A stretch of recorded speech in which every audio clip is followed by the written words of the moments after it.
And we're back after a brief break. I want to thank everybody for staying tuned right here on KTMB, the political station with teeth. Special thanks to, you guessed it, Carlos Lopez, the Ted Turner of South Texas Broadcasting, and also our sponsors, River City Hospice, 882-5900, and Vasquez Flores Home Health, 881-9922. Learn more about hospice care and also about getting providers and maybe applying for a job with Vasquez Flores Home Health, 881-9922. So give them a call. With me, I have the distinct pleasure of bringing on a community leader, somebody who is going to be running for District 2, and we're going to be talking about it because it's a powerhouse part of Corpus Christi, and we're going to be focusing in on that. But we're going to bring on none other than Chad Magill. How are you? Great, Joe. Good to see you. Thanks for coming on, and I appreciate it. I really like your demeanor, how you've done with the Hispanic Chamber, what you've done with the community, and now you're running for District 2. Right when and the crux of everything, we're going to be talking about your district. God willing, you've got a ton of endorsements, but since we're here, let's take the opportunity. Who is Chad Magill? Tell us a little bit about your education, training, and background. I know you're not the type that brags on himself, but just let us know, who you are a little bit. Great. Thank you, Joe. I really appreciate the opportunity to be here with you and with your audience. It's a great way to get the message out to the community, the people that believe in our city. The work that we've done all began, I guess, as a kid. When I first started playing baseball, I understood how to be a part of a team. And understand, it's not about individual achievements. I think that's what you'd already said, that I don't like to brag about myself. It's true. If the team wins, then the team wins. If the team loses, the team loses. Individual accomplishments really only happen if you're only counting those. It's all about the team winning. So a little background about me. I'm the son of a father who used to jump out of helicopters in Vietnam to bring back downed pilots. I'm the son of a woman who was in those helicopters as a nurse, who helped revive pilots. They didn't meet at that time, they met later on, but the service that they did to our country or for our country is something I'm very proud of. I grew up with good mentoring and good parents who instilled the fact that if you work hard, if you roll up your sleeves, and you're willing to be creative and be a part of the solution, good things can happen. My education, I went to high school, and I grew up in Houston. My mom was a single mother. She worked hard her entire life. Many times would have dinner late because she would work extra just to be able to pay the bills. The first house I ever lived in is the one that I ultimately purchased myself. I grew up in apartments and really understood the need for education and the importance of committing yourself to working hard. The education that I have is I went to high school in Houston. I played baseball at Texas Tech University. I tore my rotator cuff in the first year.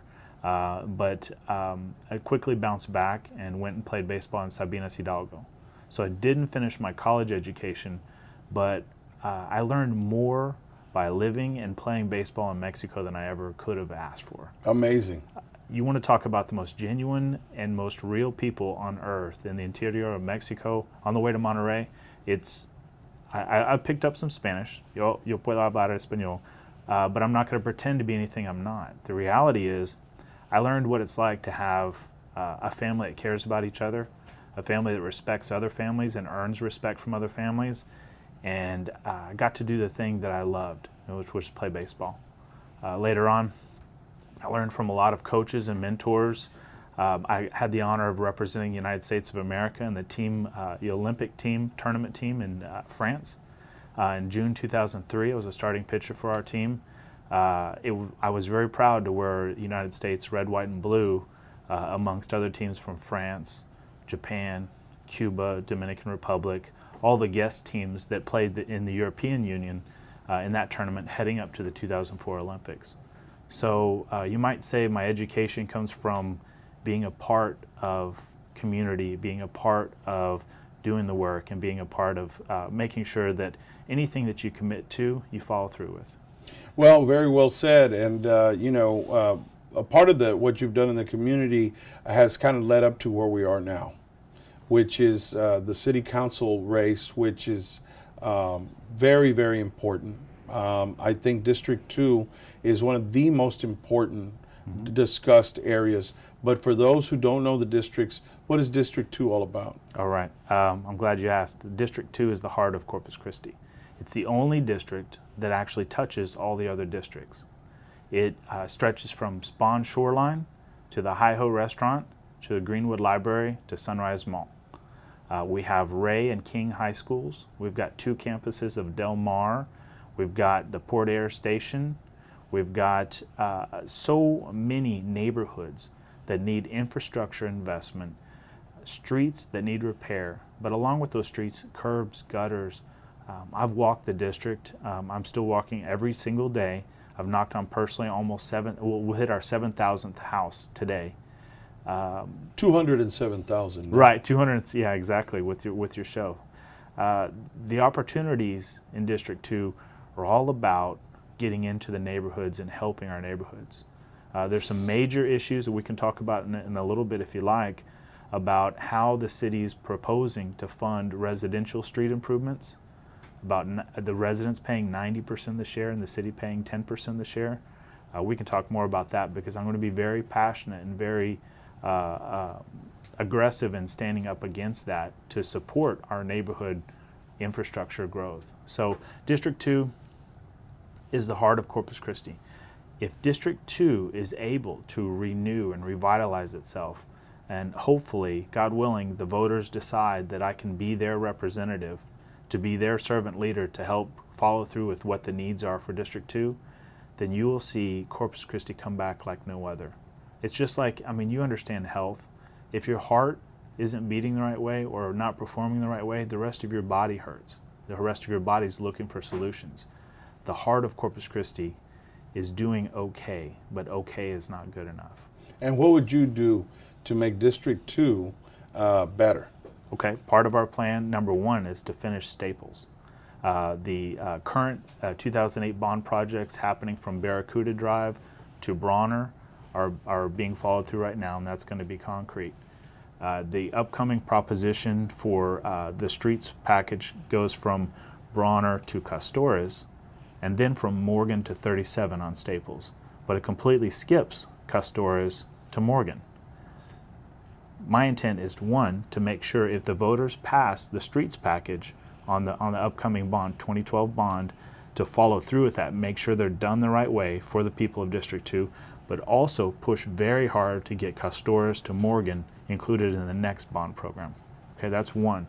Number 2 is make sure that our infrastructure continues in a predictable, consistent manner, meaning the neighborhoods need more support than a 90% funding from residents and 10% funding from the city.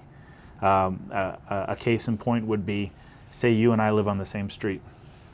Say we make enough money to where we say, okay, we're willing to put the cost of our street improvements on our taxes, and we're okay with that. But right next door to you and right next door to me is a senior on a fixed income, someone who's worked their entire life, who is living on a retirement, who's very happy and done well, who's given and paid their dues, but on a fixed income can't afford those property taxes to fix the street. Well, if you and I and several other people decide 50% plus 1 that street needs to be improved, well, guess what? That senior is now going to have to pay it on their property taxes. Where's the income going to come from? Well, and that's a good question. I mean, I don't think we're talking about trying to give somebody a free ride. They paid for it. The Right. senior has worked hard. They've served in their country.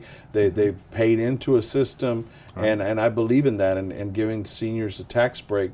You talked about the 90-10 Right. sort of deal. How would you change it where the taxpayer would have to eat 90%, city 10%? Where would you draw the line? I would do everything possible to make it more fair and equitable. No doubt do residents need to pay a portion of the improvement, but we also pay our property taxes. We're already paying Big a time. portion. And so to go to the voters and to the seniors and to the residents and the people in the neighborhoods that need the streets, curbs, and gutters, it's a little much. So I would fight to make sure it's more fair, more equitable in terms of being able to prepare for residential streets to be improved.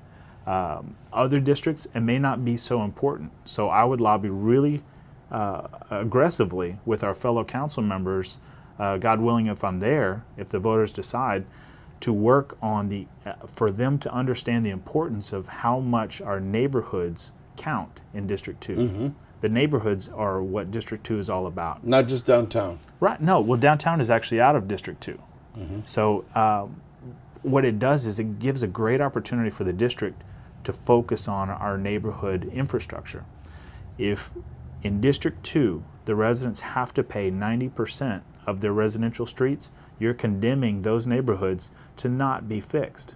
Yeah, and that's what I'm trying to say is that the Bayfront and downtown is one thing. Your district, we're talking about people, families.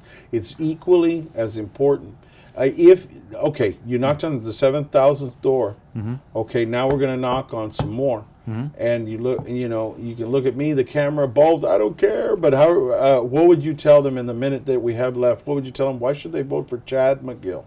My name is Chad Magill, and I ask for your vote.